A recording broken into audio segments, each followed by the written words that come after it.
بسم الله الرحمن الرحيم. عن عبد الرحمن بن سمرة رضي الله تعالى عنه قال قال رسول الله صلى الله تعالى عليه وسلم في الحديث: وإذا حلفت على يمين فرأيت غيرها خيرا منها فكفر عن يمينك وأت الذي هو خير. رواہ البخاری۔ نبی کریم صلی اللہ علیہ وسلم نے ارشاد فرمایا، اور جب تم کوئی قسم اٹھا لو اور اس قسم کے سوا کسی اور چیز میں بھلائی دیکھو تو اپنی قسم کا کفارہ دے دو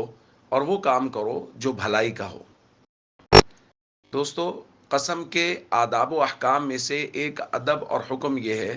کہ اگر کوئی آدمی شریعت کے حکم کے خلاف قسم اٹھا لے کام کرنے یا نہ کرنے پر، تو شریعت کہتی ہے کہ وہ کام کرو جو شریعت کا حکم ہے اور قسم کا کفارہ دو۔ جیسے مثال کے طور پہ کوئی آدمی یہ قسم اٹھاتا ہے کہ میں اپنے رشتہ داروں سے حسن سلوک نہیں کروں گا، میں رشتہ داروں سے بدسلوکی کروں گا، تو یہ شریعت کے حکم کے خلاف قسم ہے، لہذا اس کو چاہیے کہ رشتہ داروں کے ساتھ حسن سلوک کرے اور قسم کا کفارہ دے۔ بالکل ایسا ایک واقعہ بھی پیش آیا کہ ایک صحابی نبی کریم صلی اللہ علیہ وسلم کے پاس آئے اور انہوں نے کہا، یا رسول اللہ، آپ کا اس بارے میں کیا حکم ہے کہ میں اپنے چچا کے بیٹے کے پاس آؤں اور مجھے اس سے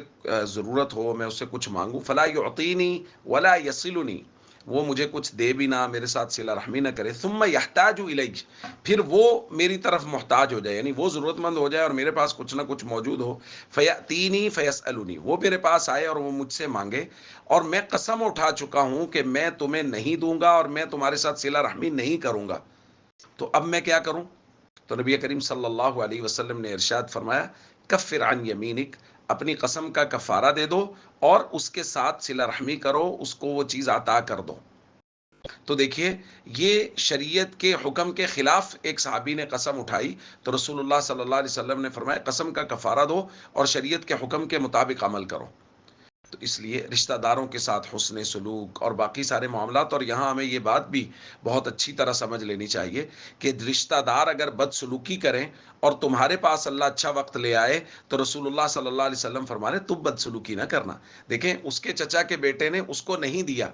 اب یہ چاہ رہا ہے کہ میں بھی نہ دوں، اور اس پر اس نے قسم اٹھا لی، تو حضور نے فرمایا قسم کا کفارہ بھی دو، اور اگر تم مدد کر سکتے ہو تو اپنے رشتہ دار کی، اپنے چچا کے بیٹے کی مدد بھی کرو۔ تو اس لیے بھائی، ہم سب کو چاہیے رشتہ داروں کے ساتھ حسن سلوک کریں، اور اگر خدا نہ خواستہ کبھی زبان سے ایسی قسم نکل جائے جو شریعت کے حکم کے خلاف ہو تو قسم کا کفارہ دیں اور شریعت کے حکم کے مطابق عمل کریں۔ السلام علیکم ورحمۃ اللہ وبرکاتہ۔